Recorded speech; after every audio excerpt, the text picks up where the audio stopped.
As a reminder, this technology coordinator training for PARCC and DC Science webinar will be recorded and posted to our website so that you can go back and reference it. We will also post the slides on our website so you can access all the links in here.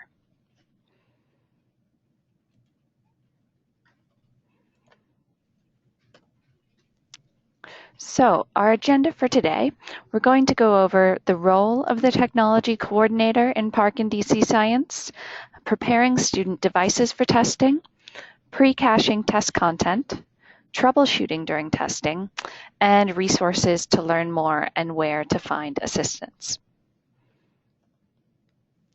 And as I mentioned, all materials and resources for this training will be posted at aussie.dc.gov on our test coordinators training page. So the technology coordinator and the test coordinator materials will live together. And as a reminder, I'm going to take periodic breaks in between sections and answer any questions that come up in the question box if I'm able to. If there are any questions we aren't able to answer right now, we'll either follow up via email or add it to our FAQs.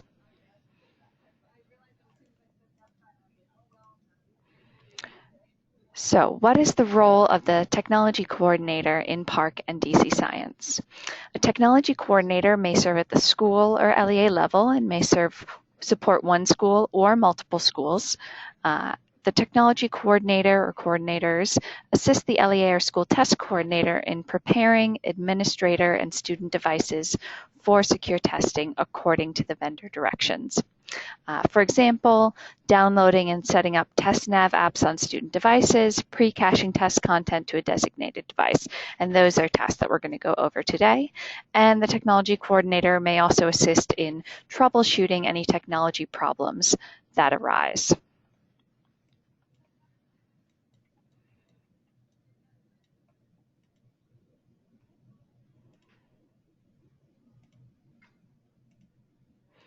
Some definitions to start out today. TestNav 8 is the Pearson secure test platform on which all students taking computer-based tests will take both PARCC and DC Science. NCSIC/MSAA has a different test platform that we won't be covering in today's training. We'll really be focusing on PARCC and DC Science, which both use the TestNav 8 platform. So TestNav 8 can be accessed in both a browser-based version, so you can go to a website to find it, and a downloadable app. So we're going to go into the differences between those two and how to download them today. Pearson Access Next, on the other hand, is the web-based administrative system for PARCC and DC Science, where technology coordinators and school test coordinators and test administrators log on to perform administrative tasks during testing. So the difference between those two, Pearson Access Next is facing staff, facing administrators at the state, the school, the LEA level, whereas TestNav 8 is really only student-facing. That's what you'll be logging into. So it's important just to know those distinctions, especially if you need to ask a question or get help on it, so that you know which platform, which software you're having issues with.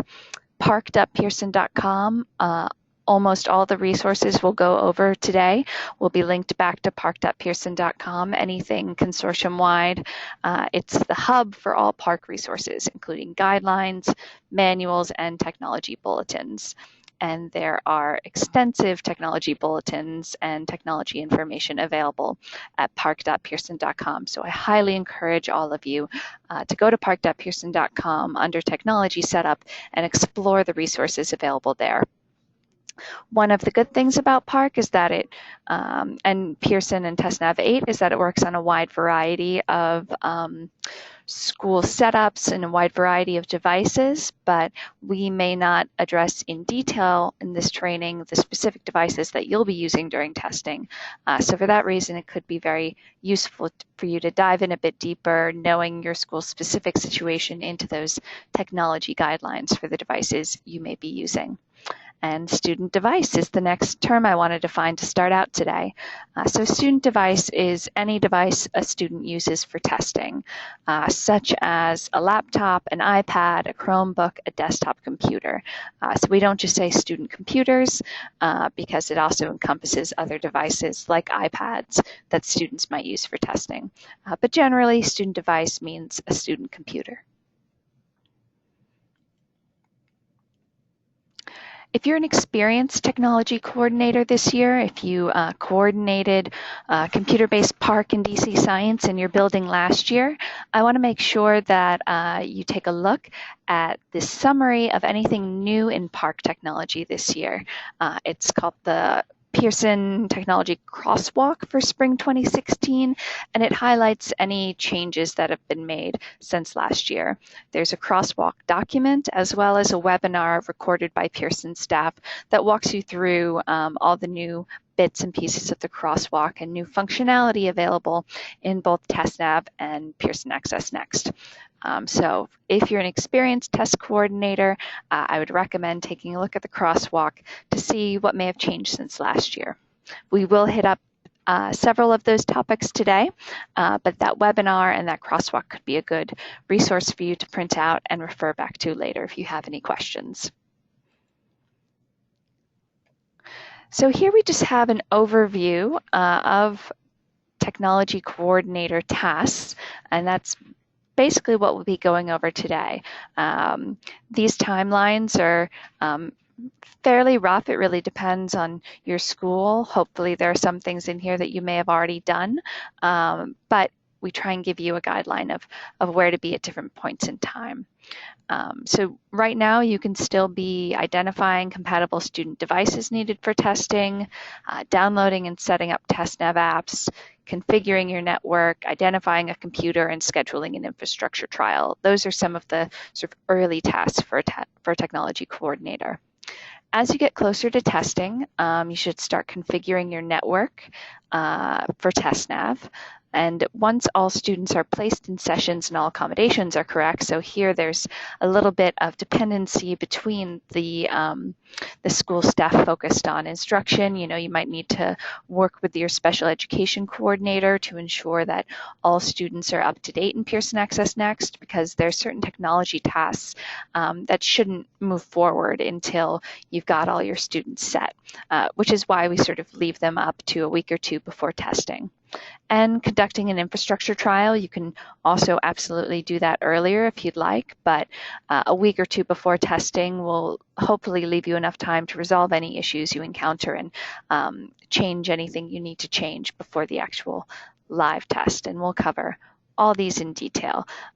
So this is something that you can get from the slides that we'll send out and post on our website, and also use this overview guideline to create your own sort of technology staffing plan and checklist depending on the needs in your particular building. So we'll start off with preparing student devices for testing. Most information in this training, as I mentioned, is drawn from the PARCC Technology Guidelines and Training Modules, and those are located at parcc.pearson.com. And the PARCC Technology Guidelines give both minimum specifications for technology and recommended specifications for top performance of technology. So for instance, you might want a certain ratio of students to devices or a certain broadband in order to really get the most reliable testing experience, but we also give you those minimum specifications so you can make sure that you are where you need to be at minimum, and then you can make any changes you need to make to reach that sort of optimal performance.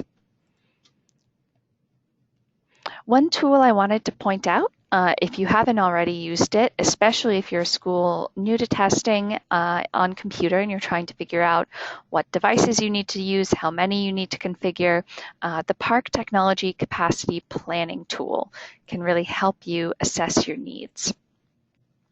And that, I will go to that link right now so you can take a look at what I'm talking about.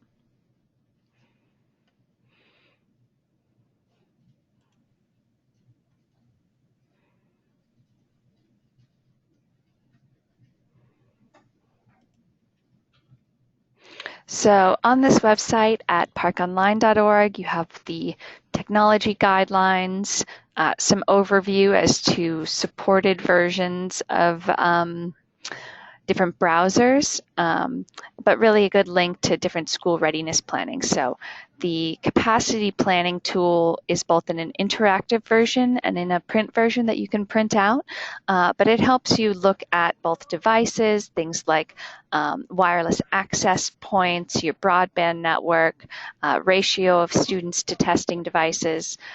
So it's really a high-level planning tool to help you identify across your technology what you're going to need. And it also gives some examples of, if you have less technology than is recommended, here are some example schedules you could use to use that technology to its best ability. One thing that some people don't realize in the transition from paper-based testing to computer-based testing is that with paper-based testing, obviously, you are going to want to test all your students in that grade at the same time. That's sort of the ideal test configuration for security. But recognizing that we have schools with different levels of technology readiness, different levels of broadband access, with computer-based testing, you can test students in shifts, so you don't have to test everybody at the same time. So you can give in the morning Unit 1 of ELA 8 to half your 8th graders and give it to the other half in the afternoon or the next day. You're going to want to schedule those units fairly close together, but they don't all have to be at the same time, especially if, for example, you have some students with extended time and only one computer lab. So you can sort of arrange your test schedule with a bit more flexibility in computer-based testing.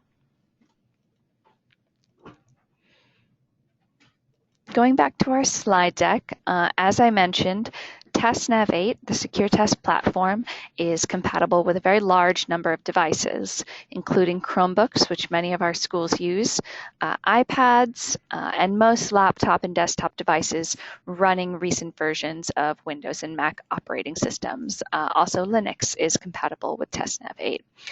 So we have here, when you go to this website, the full rundown of supported devices and what their memory and minimum screen size and everything else, and some things related to that. So for example, if you're using an iPad, an external keyboard is required. And that's just because when the screen keyboard pops up on the iPad, it's going to block off part of that testing screen, and that's going to make the test harder to access for the student if everybody else can see the full passage when they're reading, but that student can only see a little bit of the screen at a time.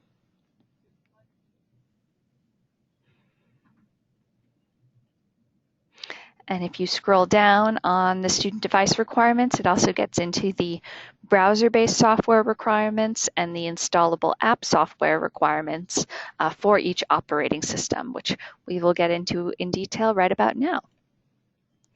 So I've mentioned TestNav apps a number of times, and this is something semi-new for this year.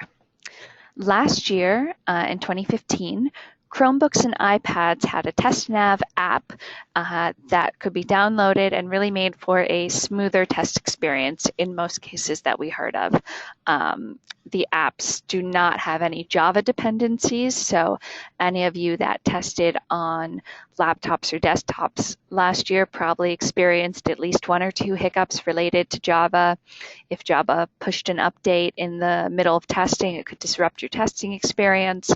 So we did most of our technology errors last year, more often than not, could be traced back to Java. And so with this new app that's now available on Chromebook, iPad, and for Windows and Mac operating systems, you're really avoiding all those Java hiccups. So we very strongly recommend that, if possible, you use the app this year.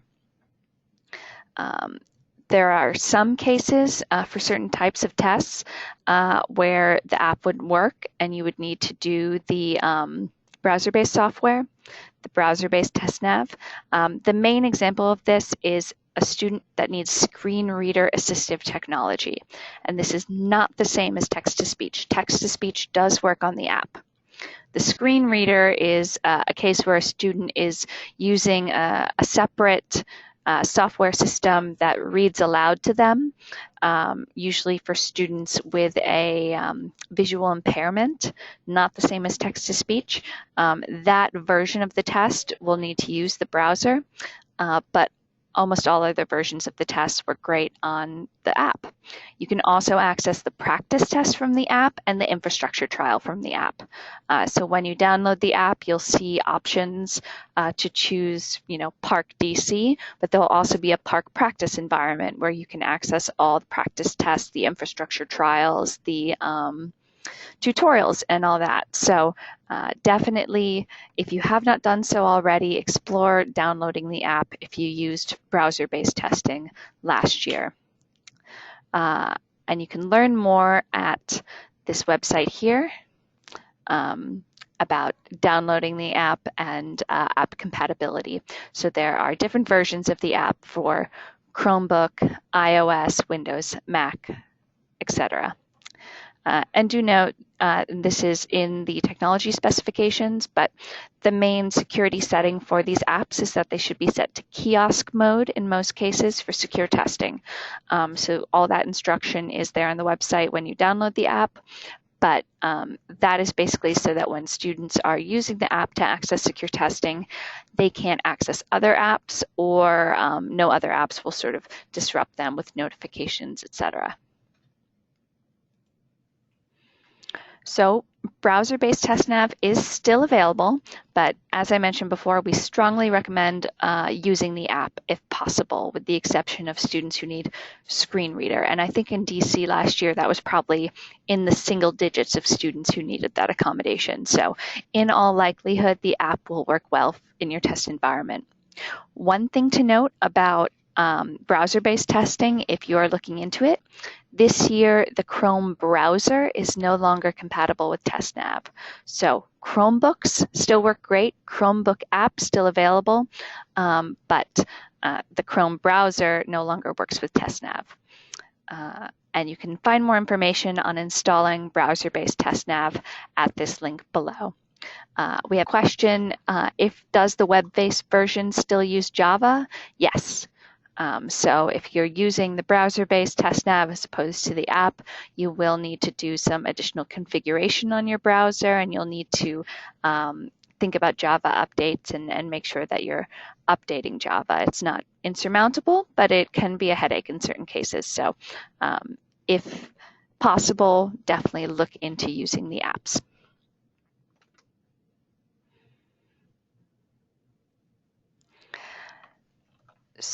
Chromebooks are still okay. I just want to repeat that. Chromebooks are still good. Chromebook app still available. It's only the Chrome browser on like a laptop running Mac or Windows that wouldn't work anymore. And this is all over the PARCC website. So if you don't want to use the app for some reason and you used Chrome browser last year, you would need to use, for instance, Firefox or Safari this year. Proctor caching and precaching. So from here on out, Pearson and PARCC kind of use these terms interchangeably. I tried to stick with one or two, but proctor caching, precaching, it uses these terms in different contexts, but they mean the same thing. It's just a process that allows you to download encrypted versions of the test to a local computer, and that allows tests to load faster and use less bandwidth during testing. And there is a Pearson Access Next online user guide for extensive directions to proctor caching, but we'll go through those here as well. So once you've identified the computers that you're going to use for testing using the capacity planning tool, and you've identified how you're going to access TestNav via the app or the browser and set that up, you're going to want to configure your network for proctor caching, precaching, and all that setup. So these are the configurations recommended by Pearson for your network. I'll just allow you all a moment to look over these, but of course it will be in the slide deck that goes out after this, so no need to memorize.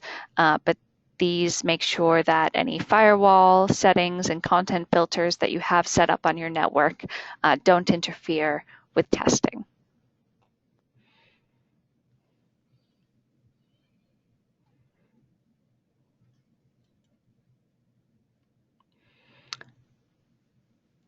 So the next step is to configure TestNav after you've set up your network and identified your computers, downloaded the browser, and all that.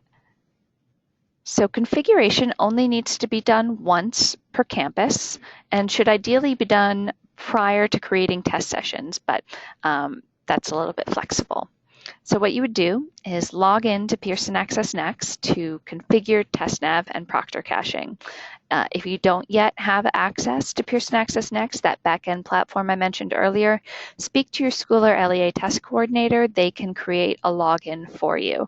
So logins can be managed at your school. You'll access the TestNav configuration screen by going to Setup and choosing TestNav Configurations. Under the task list, you'll choose Create Edit TestNav Configurations and press Start. And you'll be prompted to name your configurations. And then from the drop-down, you'll choose your school or LEA. And you can add the ability to have multiple settings and Proctor caching machines to the configuration. And I will show you this also in Pearson Access Next, how to access the configuration side. I just wanted to first talk you through it, then show it to you.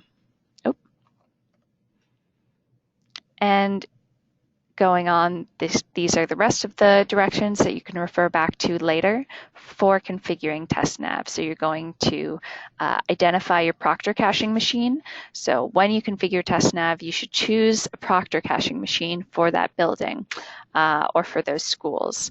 That machine should not be a student device, and it ideally should be kept someplace secure. So a good choice for Proctor caching would be if you have a server computer in a closet, or if you have a staff computer, principal computer, something like that, a computer that you are relatively confident in to use as your Proctor caching machine. So you would enter the computer IP address and port information for the default Proctor caching computer for that school. And then the other part of configuration is choosing file backup locations and a secondary backup location. So this is where when students are testing, their student response file and a log file will be automatically saved locally just in case the connection is interrupted between your student's device and Pearson so they don't lose their work. And if there's an error, we'll be able to retrieve that information. It will be encrypted and secure, but if necessary, Pearson can read that. So I will we'll talk about that a bit more later about the student response file and log file, but when you're setting up the TestNav configuration, that's where you'll identify where you want student responses to be saved as a backup. So now I'm going to go back to our training site to just show you quickly where you're going to access those things. So if you haven't seen it before, this is the Pearson Access Next training site. You can tell because it's brown with blue accents. The live site is the reverse. It's mostly blue. And it says TRNG up here in the URL, whereas the live site is dc.pearsonaccessnext.com. And it looks slightly different, as I'll show you here. So this is the live site for testing. So I'm going to just show you this in the sample site, training site. So to do TestNav configuration, under Setup, you'll see TestNav configurations here.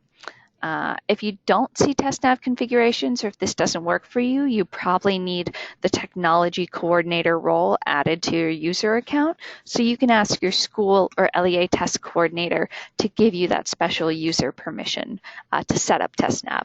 That's just, for example, for a normal test administrator, they really don't need to access these parts of the platform. So there is differentiated user permissions in TestNav and Pearson Access Next. So if I wanted to create or edit a TestNav configuration for my school, I would go to Tasks and click the check mark right here and Start. If there were already a configuration set up, I could find it by clicking Show All Results. And so that way, if you need to go back and edit a configuration, you can do so here.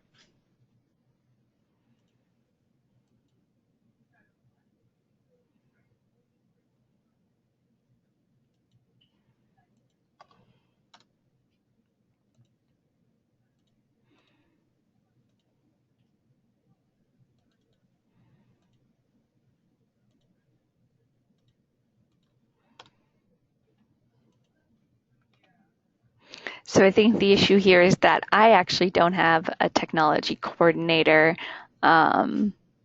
user account. So that's not working for me right now. Let's try it under here.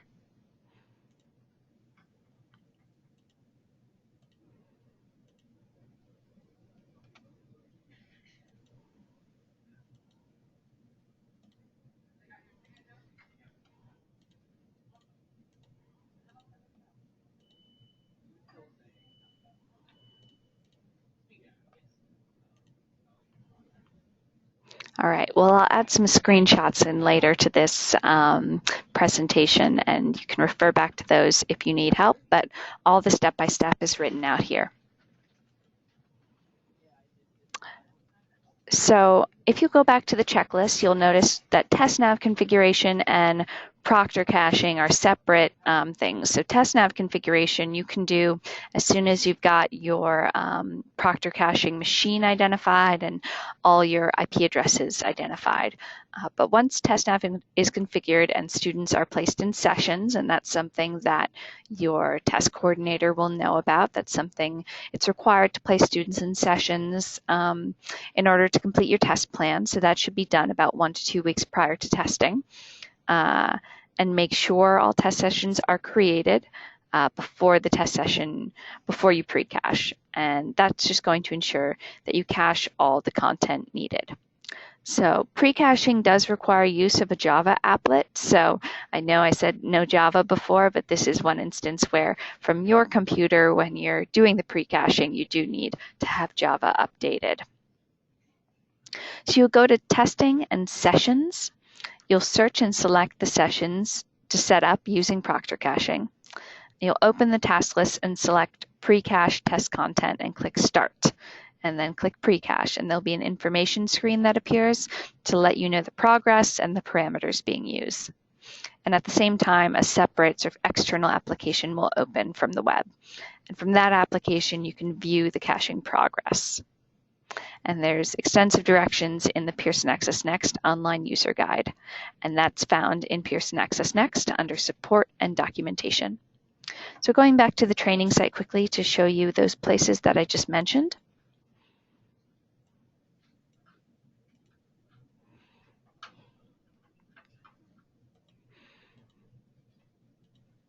Under Testing, let me go back here, under Testing and Sessions. I'm going to some sample sessions that I created earlier that have actually already been started. So it's not a good idea to pre-cache test content after your sessions have been started. It's kind of besides the point. But if I choose these sessions here under Sessions, under Testing, and choose pre-caching test content under Tasks, you'll see here this is the sample computer we have set up. That is the server for pre-caching. And the session names that I've selected. And if I wanted to download the test content for these sessions, I would click the pre-cache button here, and I could check my status here. And that will open the external Proctor Cache application.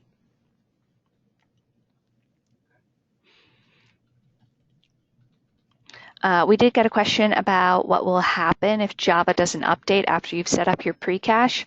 That shouldn't be a problem. It doesn't affect the actual testing. It's just you need Java to run the pre-cache application, but once it's downloaded, you're not using Java anymore.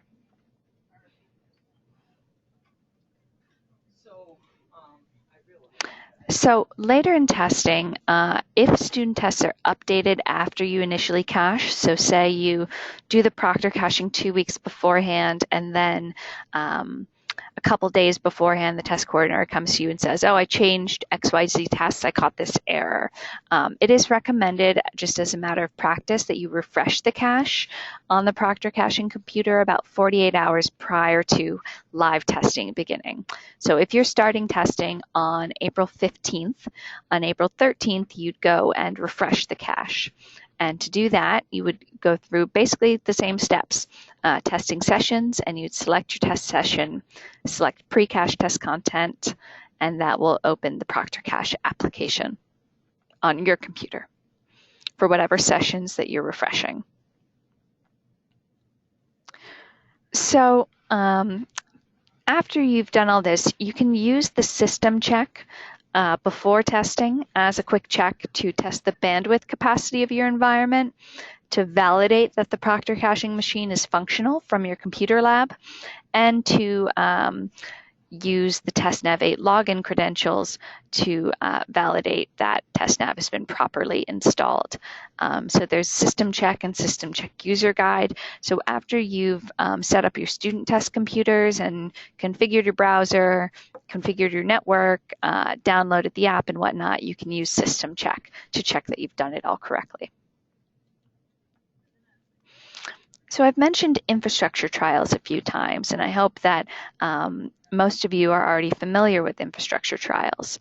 They are basically a dress rehearsal of testing for students, staff, and your technology. And in order to do an infrastructure trial, you'll basically go through all the same steps you would go through for live testing, except you'll be using the training site that I showed you earlier, the brown site, instead of the live site, the blue site. And instead of accessing a secure test, students will get a practice test. And basically one of the largest aims here is that if you encounter any technology errors or issues during the infrastructure trial, you can really take time to investigate them and fix them without the stress of a live testing environment and having students there waiting for you. And you can sort of go back and forth and don't have to worry too much about security. It's a really low stakes chance to practice all of the technology things that you'll need to do during testing, and also a good chance to practice your communication within your buildings. How will test administrators flag for you that there's a problem? How will you communicate with your school or LEA test coordinators during testing? All these are great things to work out during your infrastructure trial and kind of pressure test. So there's an extensive infrastructure trial guide available via parc.pearson.com. And infrastructure trials are administered using the Pearson Access Next training site. Do note, the training site and the live site have separate user permissions. So it's possible that if your school test coordinator has already given you access to the live site, he or she may have forgotten to also give you access to the training site for the infrastructure trial. So be sure if you only have access to one of those sites that you follow up with your school or LEA test coordinator to get access to the other half. And I'll just click here to show you the infrastructure trial guide briefly.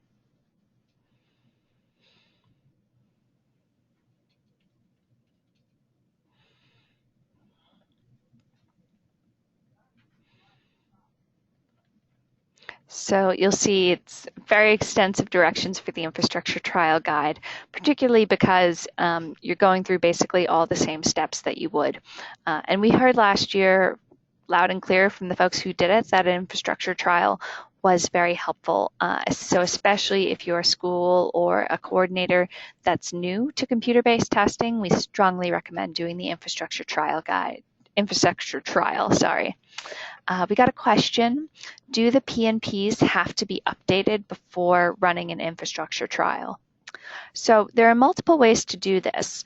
If you're going to have your actual students sitting in on the infrastructure trial, it might be good to do an export of your students from the live site and import them into the training site once their PNPs are completed. And what that's going to do is if a student has an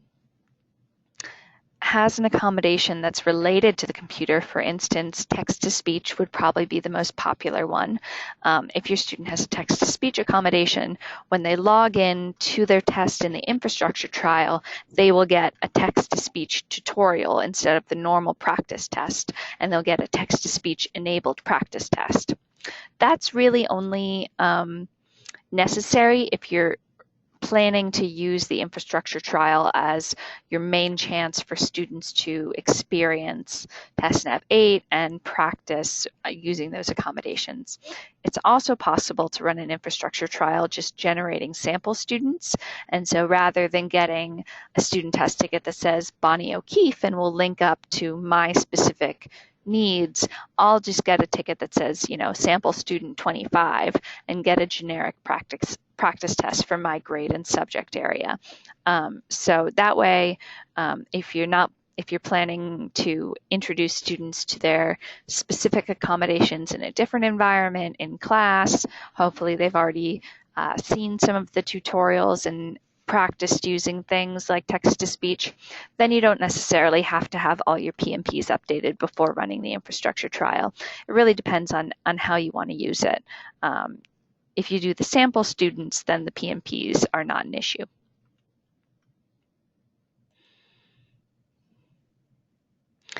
Some other things to note, obviously preparing the devices, getting the devices set up in good working order before testing is going to be probably your biggest job as a technology coordinator, but a couple other things you might want to remember or consider. One, devices for teachers to administer the test. That really doesn't need any pre-work necessarily, but it is something to consider in terms of technology. Test administrators, the folks in the room with students during testing, are allowed to have their own computers in order to do Pearson Access Next and press start and stop on student tests. Last year, not every school did it that way. Some schools might restrict access to Pearson Access Next only to a coordinator or a central set of staff who would be managing that separately. But just make sure if you're using every single device in your building for student testing, what are your test administrators going to do when they need to start or stop a test? So something to consider when you're doing your planning. In the TestNav, mouse, keyboard might be recommended depending on the device and what students are used to using. Any external assistive technology needed for student accommodations. So an example, someone just asked a question about this, would be if a student has an accommodation to use an external word prediction device. It could be a handheld device. There's a list of assistive technology on the Pearson website. That's the link I put right here of all the assistive technology that will play nicely with TestNav. So there are certain recommended softwares that can run at the same time as TestNav if you're using the assistive technology form. But if it's handheld, obviously, then you don't really have to worry about it working well with TestNav at the same time. Note that headphones are required for all ELA tests, ELA literacy tests, and any student receiving a text-to-speech accommodation. So students can bring in their own assistive technology. They can use their own headphones as long as you check to make sure that they haven't written any answers in tiny, tiny Sharpie on their headphone wire. That would be pretty impressive, actually. But yes, this headphones, the assistive technology, don't necessarily have to be school provided. Calculators are provided in TestNav, but if a student needs a specific type of calculator as an accommodation or needs a calculator during a non-calculator part of the test, they'll need an external calculator. That may or may not be part of your responsibility to think about as the technology coordinator, but it's definitely worth talking to your school test coordinator about. We got one question. Is it okay to use mixed platform or devices? So for instance, can you have, one lab using laptops and another lab using desktops and some other kids using Mac, some using Windows? That's absolutely fine. Just consider that in your planning and make sure that you're setting up each of those devices according to their specific specifications. Troubleshooting during testing. So now we're sort of shifting from the before testing, the setup, the infrastructure trial, and we're shifting into what do you do during live testing. As the technology coordinator, your best resource is likely going to be PARCC customer support. If you encounter a problem with your devices, with precaching, with Pearson Access Next, PARCC customer support is going to be your first plan of action. And their phone number is here, 1-888-493-9888. and they are available from 6:30 a.m. to 7:30 p.m. Eastern. So if you're in early before the students get there or staying late, they can assist you with technology things. And if it's something that the person who answers the phone can't answer for you, you'll get a call back from a more experienced technology person, a tier 2, a level 2 program person from PARCC. There's also live chat available via Pearson Access Next and a PARCC email. So you could either, if it's a less urgent issue and you don't need to talk on the phone with someone, you can send an email and get a response that way. And the live chat, I think some folks really like, just in that you don't need to worry about being on hold. And if you're on Pearson Access Next anyway, you can be chatting back and forth with an agent to resolve your issue. One thing that you're definitely going to want to have handy and bookmarked during testing is the TestNav error codes and troubleshooting guide. So most likely what you might encounter is a student raises their hand and they say, something's going wrong, I have this error, and these are right here, the guide to all the different types of errors. So if a student raises his or her hand and says, it says error 3002, and you come into the room, you get flagged, and that means that the item controller has failed to load, as you see here, and this is an application error. And oh look, this is related to JavaScript, so you would want to check for network connection issues and ensure the computer passes the system check. And if you cannot resolve this issue, you contact Pearson support. So it'll give you a little information to try and do some self-help and resolution while you're calling Pearson or before you call Pearson. So for instance, this one, the test session has been terminated. The test administrator must resume the student's tests. So that's something you can definitely fix in-house. That just means you need to go to the Students in Session screen on Pearson Access Next and click Resume. So each of these error codes is here.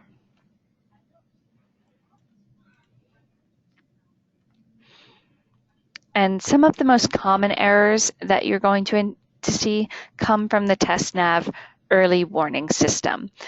So the TestNav early warning system will basically stop a student's test and display an error if there is network connectivity issues or backup saving issues that could potentially put the student responses at risk. So that's something where it's not actually impossible. It's just that TestNav is stopping the student's test because there's some sort of connectivity issue that could put a student's responses in jeopardy. And it should give you a resolution for those.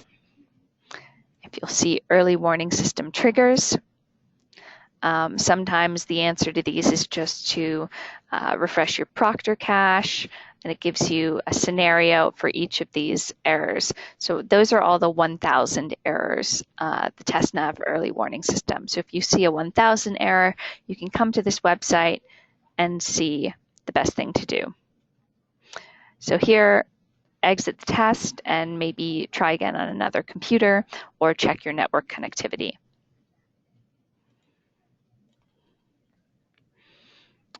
And if you encounter an error and you follow what's done on this troubleshooting screen, it's not working, you need to get in touch with Pearson. Proactively, it's a good idea to locate your student response file and log file when you have something that requires Pearson support, because they may ask you for that, so it's a good idea to know where that is. So TestNav saves these files in different locations depending on the operating system and platform. And when a student encounters an error, you might need to locate these files to recover student responses. And here are all the defaults. So someone asked me earlier about, for Chromebooks, where do the log file and the SRF file get saved? So you'll see here under Installable TestNav, for Chromebook,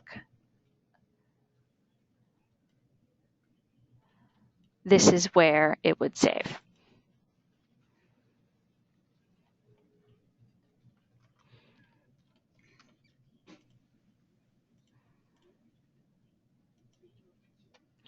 Some more information on troubleshooting during testing. If there's an error you're unable to resolve immediately, if it's something where you need to follow up with Pearson or stop the student's test, be sure you note the device that the student tested on. So sometimes I see this in schools, and it's not necessary. It's a pretty good troubleshooting methodology if you have enough devices. I saw last year, students would say, oh, I'm having trouble on this computer, and they would just grab another computer off the cart and switch them out, which is perfectly fine, but it's important to note if a student encounters a problem and they're midway through testing and they may have already entered answers, that you note what device that student tested on before the computer goes back in the cart, back in the pile. Just in case something happens later on and you need to get the student log file or the student device, you have a record internally. Oh, Bonnie tested on computer number 5. I know some schools will label their testing computers with masking tape and numbers. That can be a good shortcut, or if you have another identification method for your computers. There's a space now, this is new, on the student testing ticket, an optional space where you can note the computer a student tested on. So if a student is experiencing technical errors that you can't resolve, it would probably be a best practice to note on their testing ticket, error experienced on computer 5.2. If a technology problem lasts for more than 15 minutes or affects large numbers of students, file an incident report, especially if student testing was interrupted and for some reason could not continue. Definitely file an incident report to OSSI. And you can do that via the OSSI support tool. Talk to your school test coordinator or LEA test coordinator if you need more information on filing an incident report, but that should be part of the test security training you receive from your school, is your school's procedures for incident reports. One thing to note, technology coordinators are allowed cell phones to get support on tech issues in the test environment. So for instance, if you need to work with Pearson and have a student's test in front of you, you can do that. But please do note, test administrators are not allowed cell phones. Generally, we want to keep cell phones out of the test environment, and under no circumstances should you photograph test screens. That's a violation of test integrity, and test coordinators and tech coordinators should be mindful to try not to disrupt the test environment if you have to come in and do some tech support, especially if it's something where you can come in and work with a student one-on-one and get something resolved pretty quickly. Be mindful that there are other students testing in there, and we want to make sure that they aren't interrupted if they don't need to be. Note for your staffing plans that most tech issues tend to crop up in the first few days of testing, so plan accordingly. If you have extra folks that you can draw upon, really have them ready to go in the first couple days of testing. That's when most issues tend to happen. And if you have something that you need to flag for Pearson and for some reason it's not answered in a timely manner and it's not resolved, the resolution they gave you doesn't work, you can alert OSSI so we can escalate the ticket. So when you file a report with Pearson, when you report an issue to Pearson, you should automatically get an email that says, here's your ticket number. And so if something happens and you're not satisfied with Pearson's response, or it wasn't working, or they simply haven't gotten back to you when they said they would, you can flag that for OSSI in the OSSI support tool, include the ticket number, and that way we can follow up with Pearson and say, you need to get back to this school.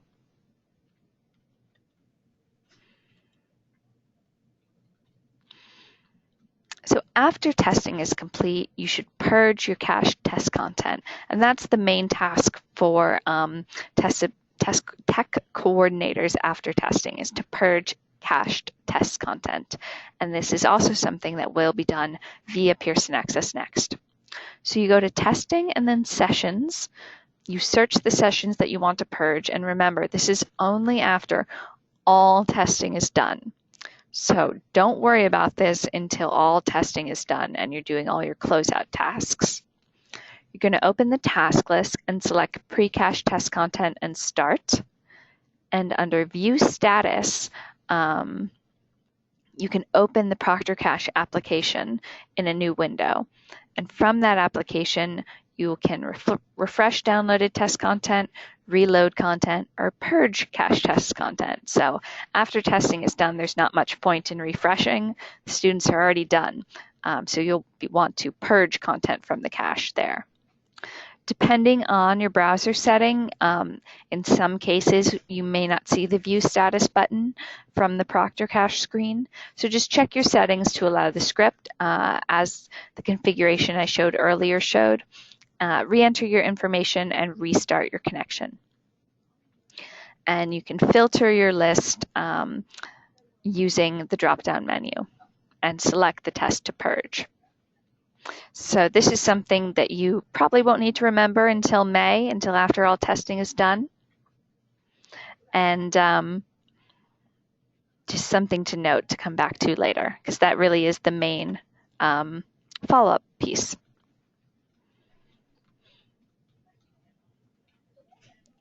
So we do have a question. Are you required to set up a precache server even if you have ample bandwidth? Precaching is not required. It is strongly recommended. There are things like videos on some of the tests, especially ELA tests. A couple of them have video items. And if you have ample bandwidth and you're super confident, you can go ahead with that. But just know that it is a recommended step and it could improve functionality if you're able to do that. And one thing I just realized, I'm going to fill this in for you real quick. Apologies for that. So this is a new phone number for the OSCE assessment team during testing. And we'll be putting this out in a one-pager on sort of who to call when during testing. So you don't need to remember all this now. There'll be a one-pager that goes out to all our test coordinators at the LEA level. But to learn more and get assistance, just reiterating the PARCC Customer Support Center, there'll be a separate customer support number for DC Science, but that doesn't start till May, and we'll cover that in our DC Science webinar on April 4th. If you have a policy question or if you need to escalate a ticket from Pearson, you can contact OSCE using the OSCE support tool, which is a quick-based app that everyone with an LEA level test coordinator permission should now have access to, so you can work with your LEA test coordinator to route a question to OSCE via the OSCE support tool. And we'll also be taking questions via this new phone number. That will be for policy questions, general guidance, and to escalate Pearson tickets. But if you have something like a TestNav 3005 error, Pearson is really going to be the folks to follow up with. Again, you can find PARCC resources at the parcc.pearson.com technology setup site and OSCE resources at our website. So we have a 1516 resources page, and of course all of the content from today's training will be posted at our test coordinator training page. So I'm going to go right here to technology setup. And so this is where so many of the resources that we've gone over today are referenced. So you'll see this big green button right here, download the TestNav apps or use browser-based TestNav 8, depending on your state right here. The system check tool to see if your system is ready to go for test administration. The system check tool is not a replacement for an infrastructure trial. So it's a good quick check if you're just the technology person. It's good to see if you're ready for the infrastructure trial. But the infrastructure trial will sort of encompass all the different technology pieces, whereas system check just basically says, are your device and your networks all ready? Technology guidelines for hardware, software, assistive technology. So if you need to dive deeper into your specific devices to double check, okay, if I've got a Windows 7 computer, if I've got this, that, or the other, you can check here. And the technical user guides are all here. So the technology crosswalk of old versus new, technology crosswalk webinar, some PARCC TestNav expected behaviors. So that will link you to something where in some cases you might think that something's an error, but it's actually an expected behavior. And so you can familiarize yourself with those.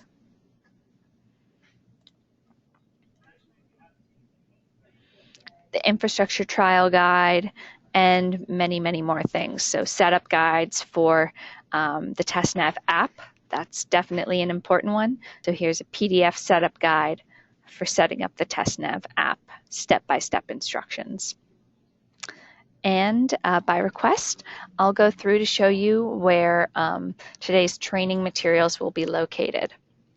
So if you go to osce.dc.gov, under Programs, choose Assessment and Accountability, State Assessments,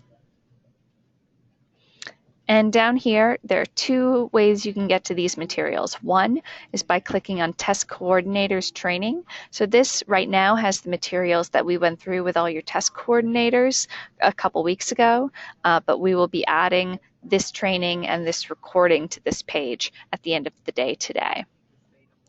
And under PARCC, we have our 15-16 school year PARCC resources, where you can find a link to these materials, so it all links back to each other, as well as things like our assessment office hours, PARCC school test coordinator checklist, testing windows, and all that. We did have a question earlier about our assessment office hours. These are basically for LEA test coordinators, LEA tech coordinators to come and work one-on-one with folks in the assessment team. You can come even if you don't have questions, if you just want to work on things with Pearson Access Next and have someone to help you.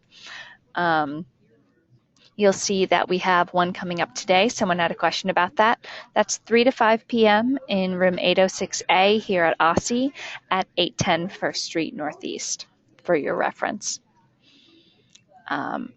So I will look now to some questions that are coming in. Can I have 2 Proctor Cache servers for one school? Yes, you can set up multiple Proctor Caches for one school. On the flip side of that, you can also set up one Proctor Cache for multiple schools, though, you know, one per school is sort of recommended. So yes, you could precache multiple servers for one school. The system will ask you to set one as the default. So for each test session, it's only going to be pulling from one Proctor Cache server. It's not going to be pulling from multiple Proctor Cache servers.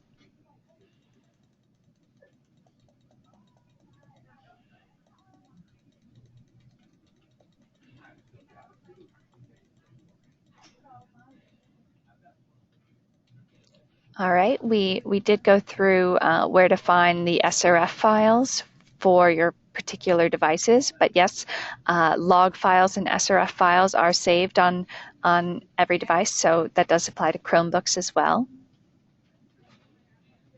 Does the app work on regular PCs? Yes. So the new version of the app for Windows works on laptops or desktops running Windows. So not special Chromebooks or Android or iPad devices, just normal laptops or desktops. You can download the Windows TestNav app. And actually, I can show that to you right now because I happen to have it on my own computer.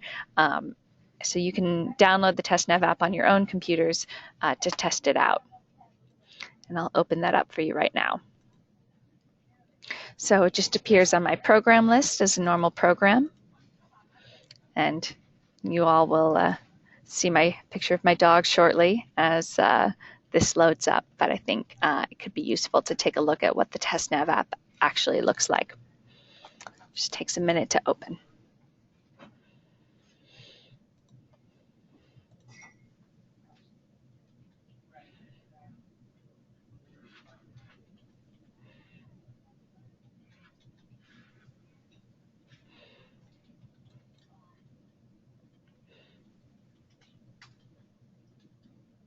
Oh, here it is.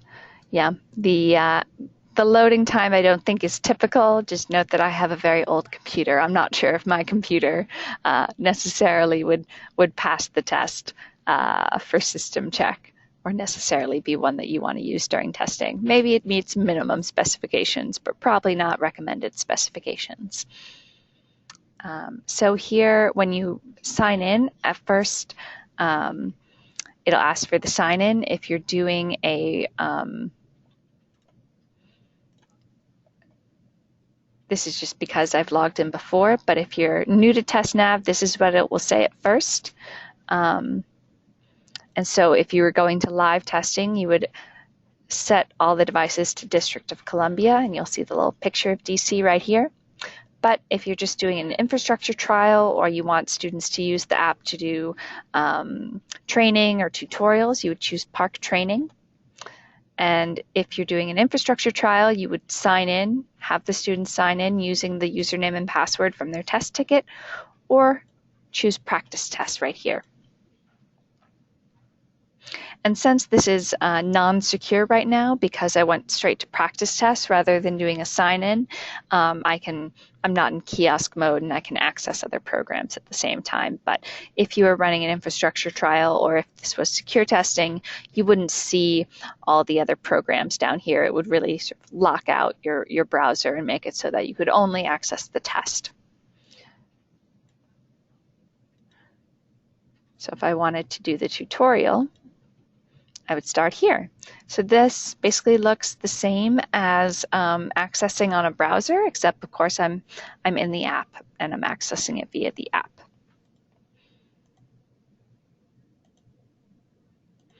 So this could be a great thing. You can go ahead and download the app to your own computers today and start playing around with it, playing around with the settings and the configuration, setting up your own mini infrastructure trial if you'd like.